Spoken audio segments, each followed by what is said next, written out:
أعوذ بالله من الشيطان الرجيم. بسم الله الرحمن الرحيم.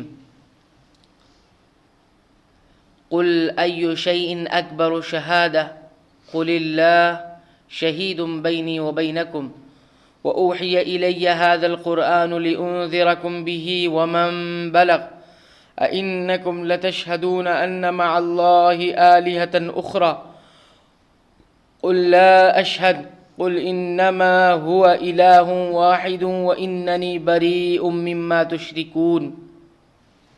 آپ کہیے کہ سب سے بڑی چیز گواہی دینے کے لیے کون ہے؟ آپ کہیے کہ میرے اور تمہارے درمیان اللہ گواہ ہے، اور میرے پاس یہ قرآن بطور وحی کے بھیجا گیا ہے تاکہ میں اس قرآن کے ذریعے سے تم کو اور جس کو یہ قرآن پہنچے ان سب کو ڈراؤں. کیا تم سچ مچ یہی گواہی دو گے کہ اللہ تعالیٰ کے ساتھ کچھ اور معبود بھی ہے؟ آپ کہہ دیجئے کہ میں تو گواہی نہیں دیتا. آپ فرما دیجئے کہ بس وہ تو ایک ہی معبود ہے اور بے شک میں تمہارے شرک سے بیزار ہوں. یعنی اللہ ہی اپنی وحدانیت اور ربوبیت کا سب سے بڑا گواہ ہے، اس سے بڑھ کر کوئی گواہ نہیں. ربیع بن انس کہتے ہیں کہ اب جس کے پاس بھی قرآن پہنچ جائے، اگر وہ سچا فرما بردار ہے تو اس کی ذمہ داری ہے کہ وہ بھی لوگوں کو اللہ کی طرف اسی طرح بلائے جس طرح رسول اللہ صلی اللہ علیہ وسلم نے لوگوں کو دعوت دی، اور اس طرح ڈرائے جس طرح آپ نے لوگوں کو ڈرایا. الذين آتيناهم الكتاب يعرفونه كما يعرفون أبناءهم الذين خسروا أنفسهم فهم لا يؤمنون. جن لوگوں کو ہم نے کتاب دی ہے وہ لوگ رسول کو پہچانتے ہیں جس طرح اپنے بیٹوں کو پہچانتے ہیں. جن لوگوں نے اپنے آپ کو گھاٹے میں ڈالا ہے وہ ایمان نہیں لائیں گے. یعرفونہ میں ضمیر کا مرجع اللہ کے رسول صلی اللہ علیہ وسلم ہیں، یعنی اہل کتاب آپ کو اپنے بیٹوں کی طرح پہچانتے ہیں کیونکہ آپ کی صفات ان کی کتابوں میں بیان کی گئی تھی، اور ان صفات کی وجہ سے وہ آخری نبی کے منتظر بھی تھے.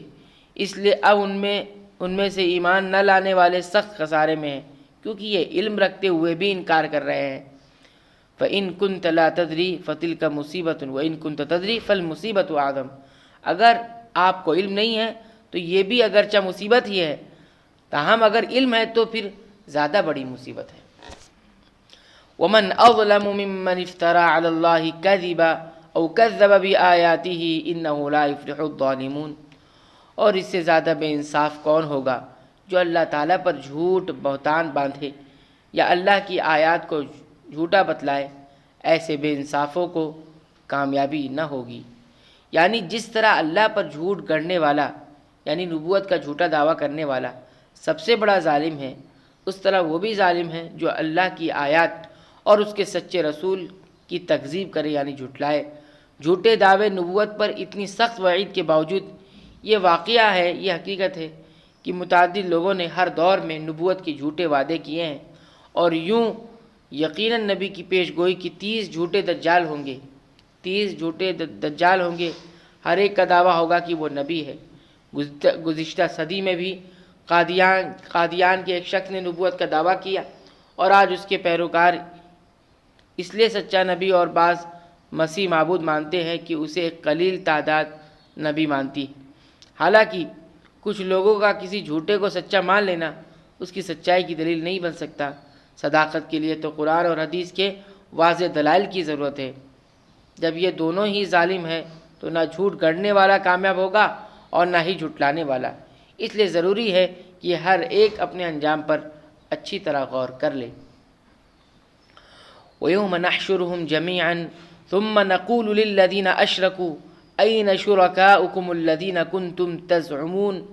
وہ وقت بھی یاد کرنے کے قابل ہے جس روز ہم ان تمام خلائق یعنی مخلوق کو جمع کریں گے. پھر ہم مشرکین سے کہیں گے تمہارے وہ شرکا جن کے معبود ہونے کا تم دعویٰ کرتے تھے کہاں گئے؟ ثم لم تكن فتنتهم الا ان قالوا والله ربنا ما كنا مشرکین. پھر ان کے شرک کا انجام اس کے سوا اور کچھ بھی نہ ہوگا کہ وہ یوں کہیں گے، یہ قسم اللہ کی اپنے پروردگار کی ہم مشرک نہ تھے۔ شرک کرنے والے بھی وہاں انکار کر بیٹھیں گے کہ ہم شرک نہیں کرتے۔ فتنہ کے ایک معنی حجت اور ایک معنی معذرت کیے گئے ہیں۔ بالآخر یہ حجت یا معذرت پیش کر کے چھٹکارا حاصل کرنے کی کوشش کریں گے، ہم تو مشرک ہی نہ تھے۔ اور امام ابن جریر نے اس کے معنی یہ بیان کیے ہے کہ جب ہم انہیں سوال کی بھٹی میں جھونکیں گے تو دنیا میں جو انہوں نے شرک کیا ہے اس کی معذرت کے لیے کہیں، بغیر ان کے لیے کوئی چارہ نہ ہوگا کہ ہم تو مشرک ہی نہ تھے۔ یہاں یہ اشکال پیش نہ آئے کہ وہاں تو انسان کے ہاتھ پیر گواہی دیں گے اور زبانوں پر تو مہر لگا دی جائے گی، پھر یہ انکار کس طرح کریں گے؟ اس کا جواب حضرت ابن عباس رضی اللہ عنہ نے یہ دیا ہے کہ جب مشرکین دیکھیں گے کہ اہل توحید مسلمان جنت میں جا رہے ہیں تو یہ باہم مشورہ کر کے اپنے شرک کرنے سے انکار کر دیں گے، تب اللہ تعالیٰ ان کے منہوں پر مہر لگا دے گا اور ان کے ہاتھ پاؤں جو کچھ انہوں نے کیا ہوگا اس کی گواہی دیں گی، اور یہ اللہ سے کوئی بات چھپانے پر قادر نہ ہو سکیں گے۔